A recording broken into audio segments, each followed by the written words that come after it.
Well, good morning from St. Bart's in Midtown Manhattan. My name is Peter Thompson. I serve as the vicar and interim rector here. And whether you're joining us in person on Park Avenue or online at stbarts.org, it's an absolute joy to welcome you to the forum where each week we have sacred conversations about the things that matter. And today we are grateful to welcome one of our own, Dr. Rob Radtke, who serves the wider church as the president and CEO of Episcopal Relief and Development, the agency that works on our behalf around the world.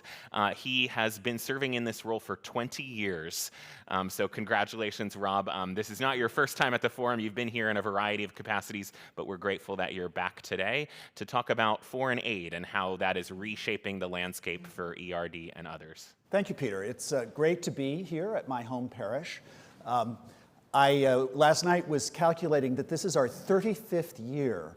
Our 35th pledge, in fact, to St. Bart's. So I hope everybody has gotten their pledge card in for Celebration Sunday.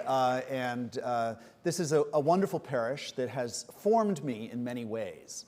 And so I'm really grateful to Peter and the rest of the clergy team for inviting me to come this morning to talk about the future of foreign aid and the role that Episcopal Relief and Development is playing in this transformed landscape. Episcopal Relief and Development, as you know, is the international relief and development agency of the Episcopal Church. There are about 80 of us employees at Episcopal Relief and Development, one of whom has joined me here this morning, Bo Johnson, who works in my office on administration and communications. We were founded in World War II, in the aftermath of World War II, as the Presiding Bishops Fund for World Relief. So those of us who've been around the Episcopal Church for a few years may remember the Presiding Bishops Fund for World Relief. In the year 2000, we were separately incorporated into our own 501c3 nonprofit organization and renamed Episcopal Relief and Development to better reflect the reality that we are an agency of all of Episcopalians and that we are here to serve the world and the wider church. I'm going to talk today about events that happened earlier this year, which is the dismantling of USAID. And for those of us who don't know, USAID stands for the United States Agency for International Development. It was founded during the Cold War by President John F. Kennedy. It was conceived as a way of projecting U.S. soft power during the Cold War, as a way of being a counterforce against the Soviet Union. And this is a wonderful quote from President Kennedy. "We are engaged in a worldwide struggle in which we bear a heavy burden to preserve and promote the ideals that we share with all mankind or have alien ideas forced upon them." Over the years, USAID grew to have more than 10,000 employees globally and became one of the most recognizable signs of American influence across the developing world. Those of us who've traveled across the developing world have probably seen USAID signs on various development programs. The food aid would come in bags marked USAID, a gift from the American people. So it was a very, very important way of projecting American power and American values around the world. The achievements for USAID were incredible. By the time of its closure, the annual budget was about $35 billion. This made the United States one of the largest contributors of foreign aid around the world, while only spending 0.5% of our actual federal budget on foreign aid. It was a common misperception in the United States that we spent 15 to 20% of our budget on foreign aid. That's not, in fact, the case. We spent less than 1% of our budget on foreign aid, but because of the size of our economy, that made us the largest single provider of foreign aid. Many other countries, particularly Scandinavian countries, gave and give a much higher percentage of their annual budgets to USAID. USAID enabled huge progress in reducing early mortality and preventable diseases. Example of this would be PEPFAR, which distributed AIDS medications across sub-Saharan Africa and beyond. About 130 countries received USAID funding directly or indirectly as of the end of 2024. Project 2025, which all of us were feverishly reading about a year ago, once it became clear that there was going to be a change of administration, and I made my poor colleague Bo Johnson read the entire 2025 report so that I didn't have to. But there was no mention in Project 2025 of the closing of USAID. There was a plan to end funding for, woke programming that were, and ideas about dramatically reforming the agency. But closure was not mentioned as something that people were expecting. And that meant that the NGO sector was taken completely by surprise. In fact, I was in a meeting just about a week and a half before the inauguration with CEOs of other international relief and development agencies. And all of us were sitting there sort of trying to figure out what this new landscape was going to be. And past performance being the best indicator of future performance. We looked at the prior Trump administration and the fact that Marco Rubio was going to be Secretary of State, which was known at that point, and thought, things are going to change, but basically we will continue to have the US government funding international development. And I will say that I would be among the first people to tell you that US aid needed lots of reform. There was no question that things could be done better. I had been a little bit of a quiet critic of USAID in my own space, but I think everyone was really taken by surprise on January 20th when there was an executive order that put a 90-day freeze on all foreign aid and funding. This stop work order was sent out globally. It took effect 4 days later on all the projects, and on February 3rd, the Secretary of State signaled the intention to shutter the agency. This was an earthquake in the international relief and development space. On February 28th, the Supreme Court allowed the dismantling of USAID to continue while challenges were continuing and continue to move through the court system. This overruled a lower court's order to freeze the shutdown of the agency. So where do we stand now? Now that the USAID has been shuttered, they've taken the signs off the building. All of the employees, 10,000 of them, have been reduced to something like 300 or 400, who've now all been absorbed into the Department of State. No private organization or private philanthropy can possibly fill the gap, funding gap left by USAID. No other country has the resources to step in at the state level either. And while USAID closed, we were not the only country to begin the process of reducing foreign aid. The UK government has reduced foreign aid. The EU, the European Union, has reduced foreign aid. So we may be the most extreme, but it's part of a global trend of the developing world stepping back from the Millennium Development Goals, stepping back from the Sustainable Development Goals, which have really guided the thinking around how to fight global poverty. Some of the USAID, the UK has cut their aid by 39%, Germany by 27%, and Canada by 25%. So those are major shifts in global support. The result is a catastrophic backsliding in the quality of life and community health across the developing world. An estimated 23 million children will lose access to education services. 95 million people will lose access to health care. Aside from the human cost, the closure of USAID also presents a major geopolitical risk for the United States. USAID, as I said earlier, was a valuable source of American soft power. And it's not entirely clear how or if the United States is going to be able to replace that soft power. For our adversaries and rivals around the world, such as Russia and China, the closure of USAID presents a real opportunity, and an opportunity that they're very eager to take up. Trust in the United States has been challenged. All of these programs that were shuttered were parts of contracts between the American people and the rest of the people of the world that were broken without any warning and without any notice, simply ended. China, in particular, has already largely supplanted the United States as the supplier of infrastructure funding around the world. This is a photograph of the airport in Lusaka, Zambia. a brand new, beautiful, world-class airport, entirely funded by China. And it's just one example of the at least 15 or 20 airports around the developing world, particularly in Africa, that have been funded by the Chinese government. It's a very different world that we live in. So I run a tiny little agency in this space. Episcopal Relief and Development, as mighty as we might be, are not enormous. Our annual budget is somewhere around $35 million a year. But what does this mean for us as an organization? The good news was that Episcopal Relief and Development did not take U.S. government money.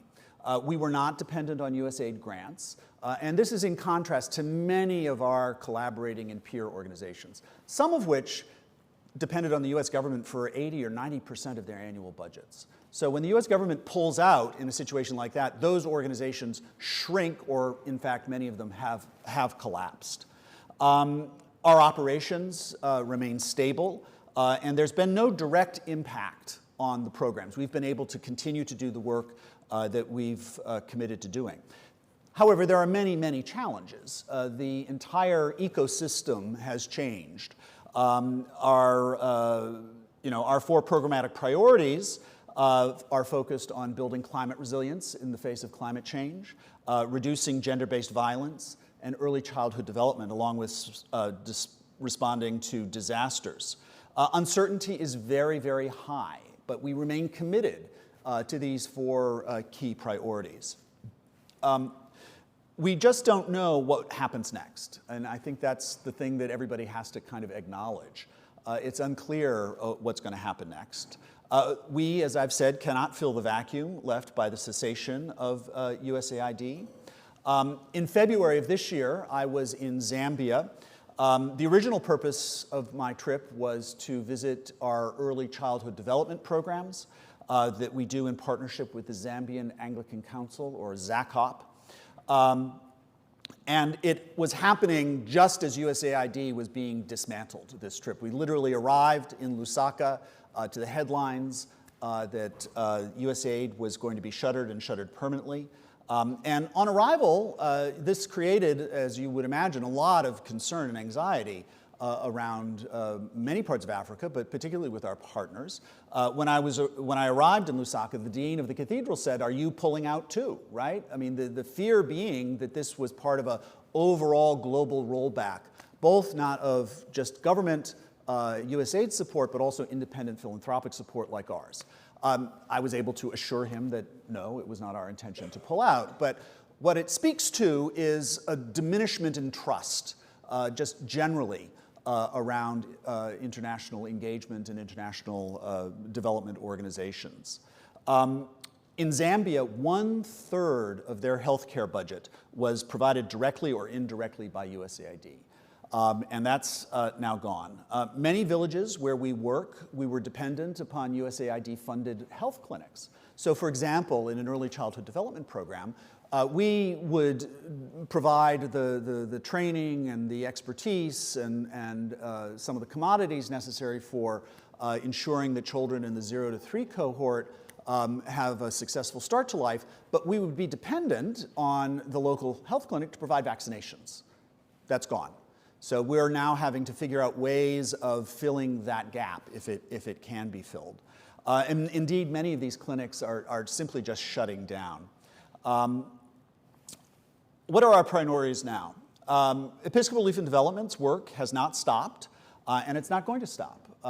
We are blessed with an extremely generous donor base. Many of you sitting in this room are generous donors to Episcopal Relief and Development. And that makes all the difference for us. Because it means that we can rely on a steady source of funding to sustain and continue to grow our programs.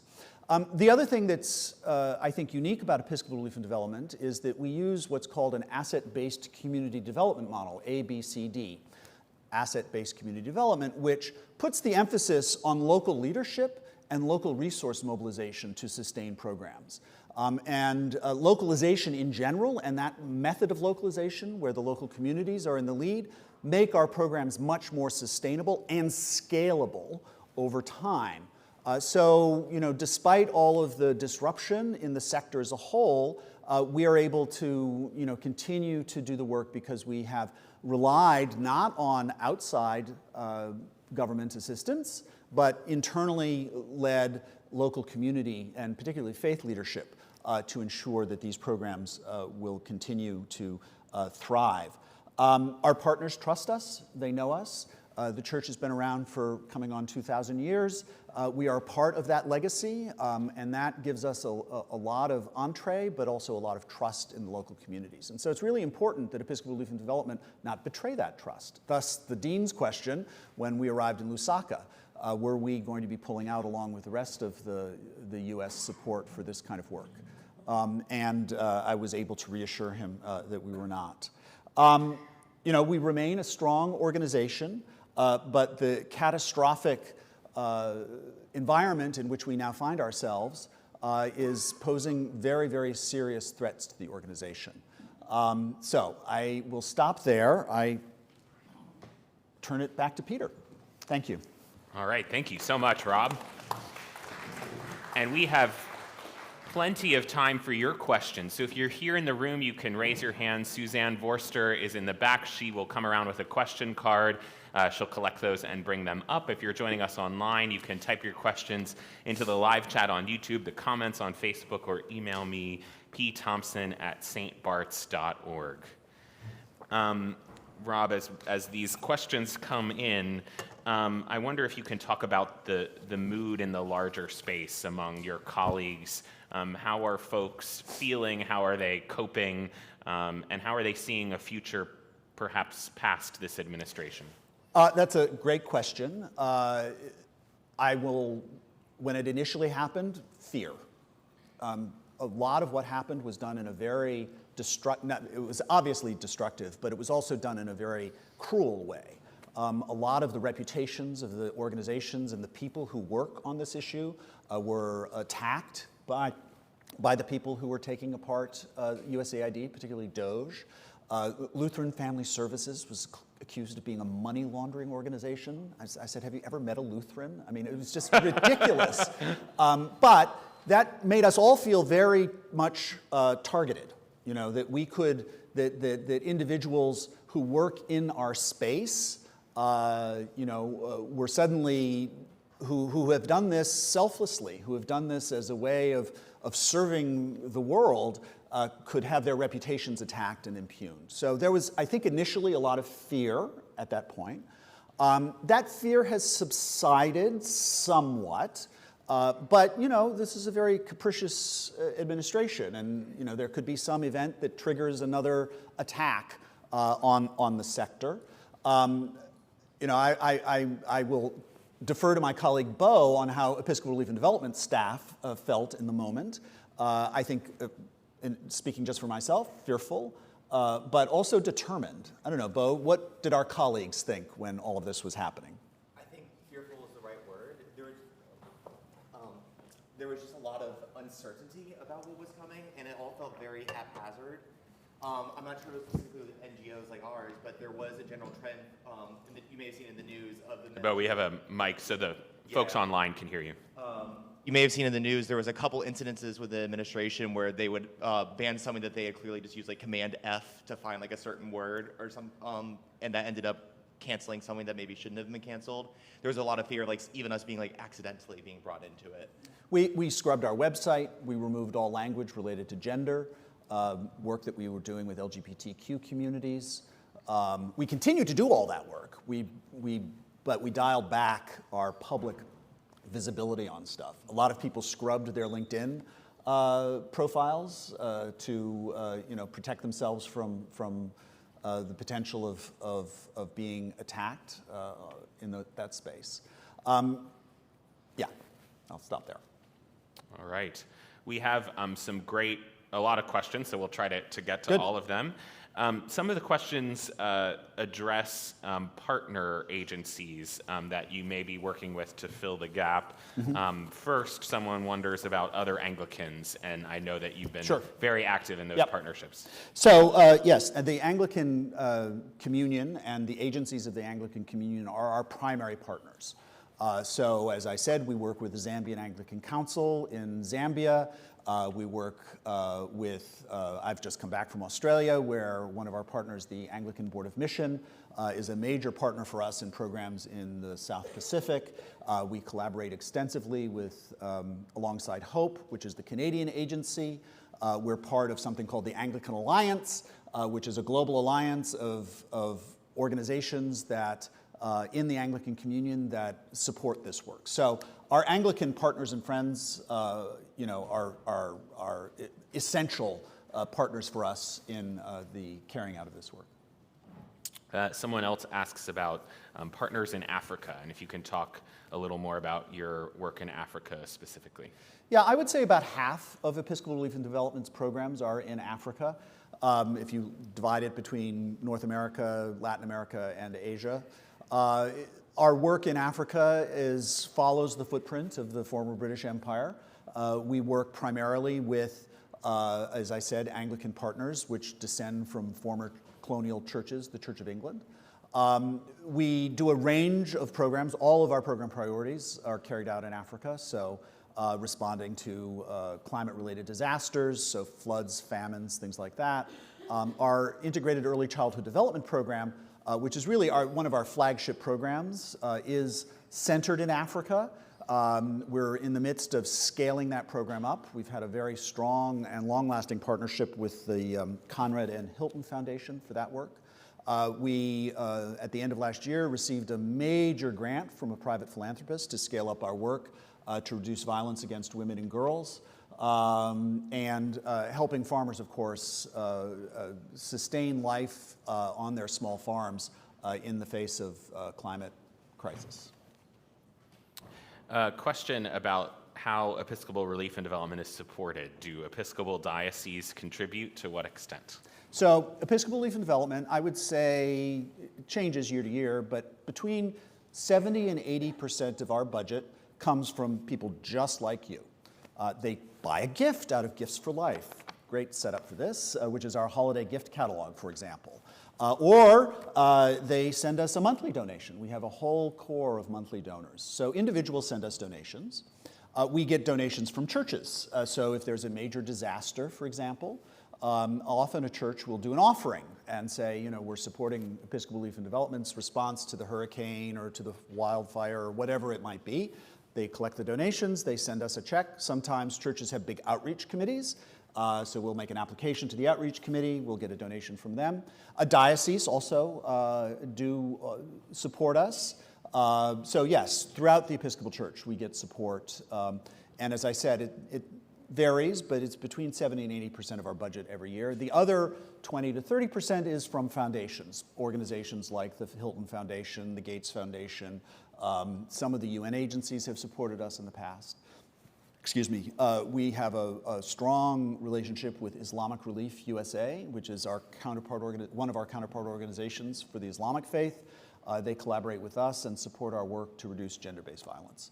So we have a broad swath of funders, but the Episcopal Church is the beating heart of Episcopal Relief and Development. And I'll say that every now and then, on behalf of all of you, St. Bart's makes a donation to Episcopal Relief and Development. We just did it after Hurricane Melissa to the Hurricane Relief Fund. We have some discretionary funds that the clergy can use, and just recently we made our last donation. So that's one way in which St. Bart's supports Episcopal Relief and Development, and I, like many of you, also make your own individual gifts. Rob, if you could have reformed USAID, if you were put in charge of reforming it, what would you have done in contrast to what Sure. may have been done otherwise? As I said, there was a lot of critique of USAID before it was shut down. The critique that I had, among other critiques, was that it was a very neo-colonialist model. It was a model that exercised control. It was a control model that grants were made by USAID to sub-grantees like Episcopal Relief and Development or other agencies. The reporting requirements on these grants, because of congressional oversight, and that's frankly one of the reasons we didn't take USAID money, because the reporting requirements were completely out of proportion often to the size of the grant that was being given. They had a heavy emphasis, because of the complexity, on funding large organizations. Like Catholic Relief Services or World Vision, who could handle billion-dollar grants from USAID, which meant that it was very hard to carry out what USAID themselves named as a priority, which was the localization agenda, which is to put local organizations in charge of development work in their communities. So there was a disconnect between the rhetoric at USAID about localization, local leadership, and all of that, and their way of actually doing the work, which was extremely top-down, extremely neo-colonial. They did a lot of contracting work with for-profit development organizations that would get contracts from USAID to do development work. And those were for-profit agencies, and that always felt a little unusual to me, but it was often, sometimes up to 70% of USAID's annual budget was pre-committed to organizations like that. Those would be the big things that I would have put on the agenda, but most specifically, to really live up to their rhetoric on localization and to reform how they made grants, because it was, as I said, the reporting requirements made it prohibitively expensive to take a grant, right? You would end up having to spend sometimes 30–40% of the grant itself administering the grant. And that just didn't seem like a good stewardship of taxpayer money, in my mind. The other thing that I would say is that in famine relief, their emphasis, and for good political reasons, but bad development, was always to send food from here to there. So, buy food from farmers here in the United States, put it on container ships, and ship it to wherever that famine might be. Which on the face of it sounds like a perfectly reasonable thing to do, except that it was 6 to 8 weeks, usually, from the moment you would say, we're going to do this. So there was an 8-week time lag. And then the grain or the foodstuffs would arrive in these local communities just at the moment when local farmers were trying to get back into the business of growing their own food, and they would be put out of business again. So it created not a virtuous, a disvirtuous cycle, I guess, of undermining local food production. And that was really, in my view, a very counterproductive way of doing that work. Someone writes, I understand why our government has cut back, but why did Canada? You'd have to ask the Canadian Prime Minister. I don't speak for Canada. I don't know the answer. I haven't looked specifically at what Canada's rationale was, but everybody's got tight budgets right now. Nobody wants to, and that's one of the things. There's no built-in in a democracy. There are very few constituents who will, protest for more foreign aid, and so it's an easy target when a government needs to, cut budgets. Foreign aid will be very much at the top of the list in those situations. I can't speak for Canada, the EU, or the UK specifically, but I think it has a lot to do with all that. Bo did some of the research on this, so maybe Bo has a better answer than I do. In their official rationale, a lot of them attributed the need to cut foreign aid to a need to increase their defense budgets, especially in Europe surrounding the war in Ukraine. That was often the excuse given. In general, these are often, developed countries are often aging societies. More and more money needs to go into pensions, and that also creates a good opportunity to cut from foreign aid. And also, a lot of countries nowadays have their own nativist or nationalist constituencies like the United States does. So just it is controversial with some people here to send money overseas foreign aid, it is also the same in Germany or Canada with certain groups of people. And to that point, we've had the discussion around SNAP benefits recently with the government shutdown. How do we as donors, as people of faith, balance our obligations to the folks right across the street and folks around the world? So that's a theological question. And I would defer to you, Peter, for that. The parable of the Good Samaritan, your neighbors are everywhere, right? They are not just the people nearest to you. They're the people everywhere in the world. And we're a very wealthy society. I think it's a both and.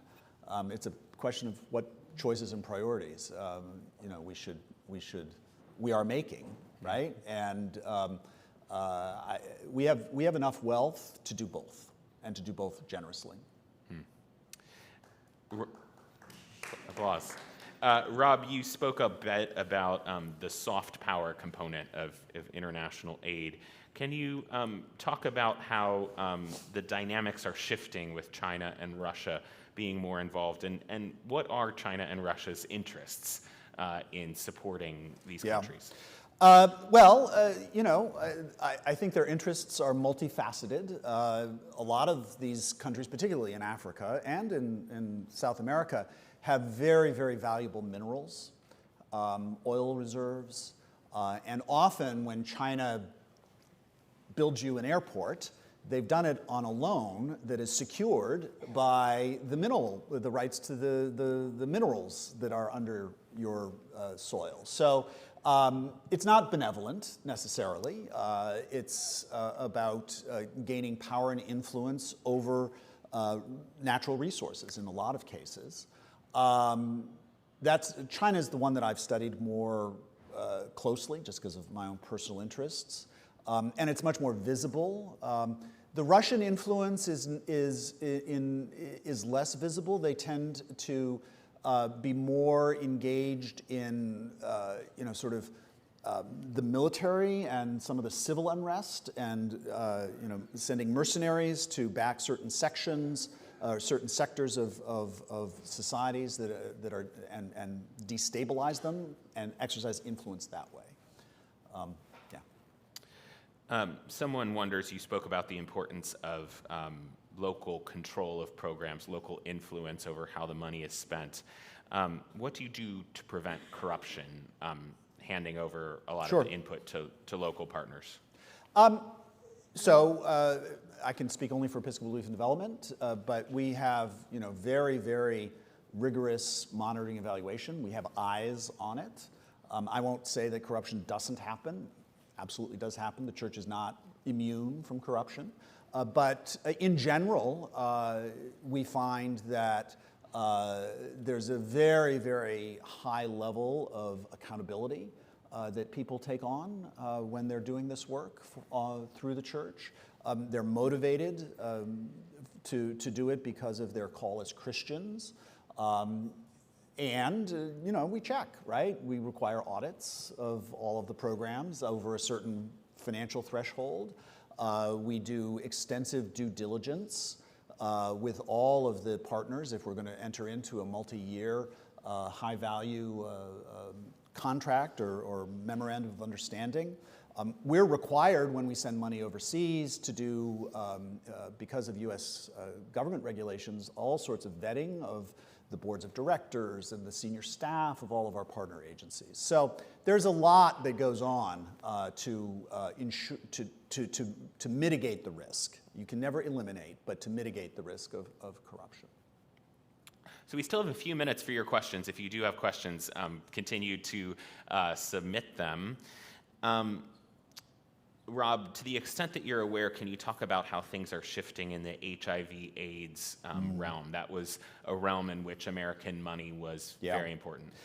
I think the jury is a little bit out on that. There was enough supply of antiretrovirals, ARVs, in Africa to get most people through the end of this year. So we'll see. I think it's inevitable that we're going to see an uptick in deaths and transmission of HIV/AIDS. I will say it's interesting. A lot of the governments in particular of Africa, I was interested to see the government level reaction to all of this. And a lot of the governments in Africa have said, these are things we need to be doing for our own people. We need to be less dependent on foreign powers, whether it be the United States, China, or Russia.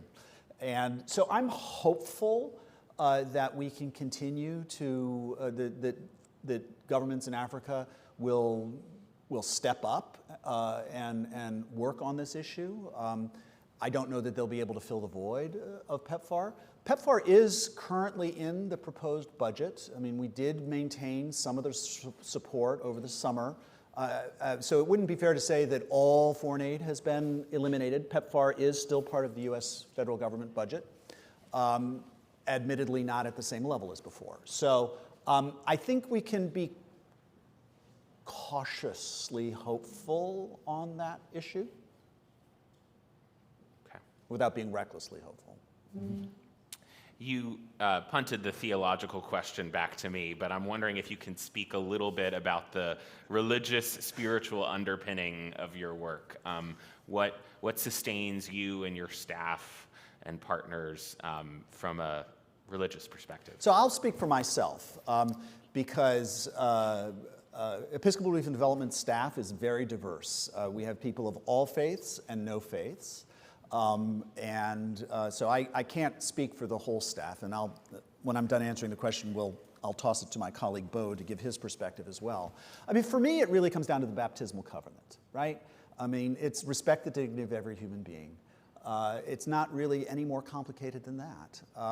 And I try not to overthink it, right? We are, called to be optimists. We're called to be hopeful. We just come out of COVID, which was a body blow to development. 20 years of development progress was wiped out in COVID, right? That was my entire career in this space. And yet we get up every morning and we do it again, right? Because we have to keep pushing at it. We know who we are at Episcopal Relief and Development. We have very clear core values. And we believe, whether you're a Christian or not, I think I ask everybody who I interview to work at Episcopal Relief and Development, have you looked at our value statement? Have you looked at our we believe statements, our credo? And can you support those, right? Can you make that the center of your values as you're working at Episcopal Relief and Development, whether you're a Christian or not? And when someone tap dances around the answer to that question, it says to me that maybe they're not as comfortable as they might want to be or need to be to do this work. But Bo, what's your take on this? I agree with all that. I think there's also we live in a very, very wealthy society, and that's been said a few times today, but there is sort of the question of what is the point of the wealth if not to, I guess, help others who are less fortunate? 1/4 of the world economy is made up of the United States alone, which is a really disproportionate share. So in some ways, I think a lot of myself at least, I can't speak for the rest of the staff, feel that it is in some sense a moral duty to help contribute to the rest of the world in that regard. I'd also like to add, last year at St. Bart's, there was an event for General Convention Under 40 preparation, and from our partner agency, Islamic Relief USA, Anwar Khan, who was the president at the time, said that when you go into these communities in developing countries, often the only outside institution is a house of worship. And so how that helps us is that when we go in, we don't have to spend money sort of setting up an initial structure or base or whatever. We are already a trusted institution in the community, which helps enable us to get our work started more quickly. We have multiple questions now about potential administration changes in the U.S. If that happens and more foreign aid is restored, what are your recommendations to that new administration coming in? Well, let me just say that if there is a change in administration, I would not expect us to rebuild USAID, right? I think USAID is now a relic of the past. But what we could do is something different and better. And I think it's getting back to this idea of localization. Don't spend the money on big global multi-billion-dollar contractors. Figure out a way to responsibly give the money and the expertise to local organizations. I mean, that's the model that Episcopal Relief and Development uses. We don't, I might go visit the program, but I'm certainly not the person there explaining to people, why they need to do better crop rotations, right? We're using local expertise. And so really investing in local capacity and shifting the emphasis out of what was really a neo-colonial model into a model of local empowerment, locally led leadership, local co-creation. Episcopal Relief and Development is a good example of how to do that. Those would be my primary recommendations. There are lots of good ideas out there. There's no shortage of good organizations, ourselves included, that know how to do this work, and put them at the table as we reimagine our foreign aid strategy. You mentioned the Lutherans getting called out a few months ago. Are you concerned in the current climate about your own work being under greater scrutiny and perhaps threat? Yes. And someone else wonders, tell us about what your budget is like now. Has your budget increased to meet the increased need? Our budget has absolutely increased thanks to the generosity of lots of people like you. We're doing our budgeting now for 2026. It's going to be revealed to me by my chief financial officer on Wednesday. But the advance word is that we are going to see an increase. We have projected an increase in donations. We've gotten some good indications from some of our foundation partners that foundations are trying to step up and make investments in organizations that are doing good work. And the church more broadly continues to be extremely generous, notwithstanding the overall numbers of it's a terrible number, but the average Sunday attendance, the broad demographic trends in the Episcopal Church. We have a counterfactual story, which is that in fact, Episcopalians are increasingly generous. And we saw this a little bit in the first Trump administration, what I would call increased generosity in response to what's happening in the world. People being really upset about what's happening. And so digging deeper and making a bigger gift this year, perhaps, than they might have otherwise given. So I haven't, as I said, I haven't seen 2026 or the projections, 27 and going out, but, I've been in this role now, as you said, 20 years, and I'm always, every year, deeply moved and impressed by how generous people are.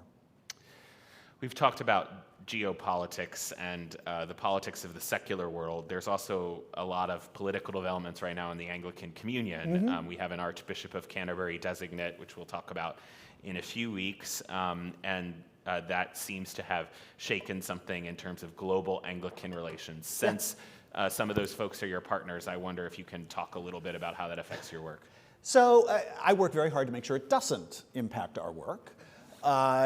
And I took this role shortly after Gene Robinson was consecrated. And that's when the big earthquake happened in the Anglican Communion. And there was a lot of schismatic activity, and you began to see the formation of ACNA, the Anglican Church of North America, GAFCON, which is the Global Organization of Confessing Anglicans. I can never remember what it stands for, but all of the conservatives, right? And there were some places back 20 years ago, or 23 years ago, that Episcopal Relief and Development was invited not to work in. So Uganda would have been an example of that. Nigeria was an example of that. There were some other places that were like, yeah, you can work here, but just don't tell anybody. We're always in a little bit of a tap dance with a couple of other of our partners, and depending on who the Archbishop of the moment is, they're always is willing to turn a blind eye or welcomes us, right? So, you just have to kind of navigate your way through that. It was shortly after I became president, I was making a visit to, I can't remember exactly where, but it's always my custom to call on the local bishop or the local archbishop and to introduce myself and to, be sure that they understand who we are and how we're distinct from the Episcopal Church as opposed to Episcopal Relief and Development. And so as I said, this was in the aftermath of Gene Robinson, and I was treated to a dressing down by the bishop of all of the sins of the Episcopal Church, and in his view, there were many of them. And I sat there and I listened politely, and I said, well, thank you very much, Your Grace, for sharing your concerns with me. These theological disputes are above my pay grade. I'm here to talk about clean water programs and malaria programs. And if you want to have that conversation, we can have that conversation. And his sense of relief was palpable. He had been under the misapprehension that Episcopal Relief and Development was going to condition our relationship with their communities on their acceptance of our various choices here in the Episcopal Church of the United States. And once I've made it very clear that we were not going to interfere in how they managed or handled these issues in their own context, he was very happy to work with us. And that's basically the guidance I give my team and my staff, because it does bubble up. I have a hard time getting too worked up about it, just because, I think the new Archbishop of Canterbury is going to be terrific. I think people will adjust to it. I mean, a lot of these places that are upset about her actually have women clergy and women bishops themselves. So, there's a disconnect here that hasn't been sort of totally thought through. And I think that it's my assessment within the conservative space, and again, I try not to devote a lot of brain bandwidth to them, but that there's a huge amount of disagreement, right, within the conservative groups in the Anglican Communion about what's biblical and what's not biblical and what's local. And anyway, so I have not encountered any serious pushback for Episcopal Youth and Development's engagement across the Anglican Communion. So we have to end, but as we end, I wonder, Bo, if I can put you on the spot, if you don't mind. And I know he's your boss, but I wonder if you can speak a little bit about Rob's leadership at Episcopal Relief and Development and what an impact he's made. Human resources isn't waiting for me back there, are they? Yeah. I think just the overall emphasis this past year with the CLAPS USA from Rob and across the organization has just been maintaining as much stability as possible. We are one of the only organizations currently operating that can at least attempt to achieve that. And so, just steadying the boat, I think, has been the most important thing Rob has done in the last year. Well, we are really grateful. We are really grateful, Rob, for you and Bo and the team and all you do on our behalf around the world. Thank you so much, especially in this time, for the work that you do. And thanks so much for being here this morning. And I do draw everybody's attention to our Gifts for Life catalog. They're spread around the room. Goats are always a popular gift at Christmas time. And if you want a goat, buy one early because they sell out. Anyway, it's great to be here. Thank you, Peter. Thank you both. Thank you both. Thank you all for being here. Hope you'll stick around and join us for worship at 11 a.m. in person or online.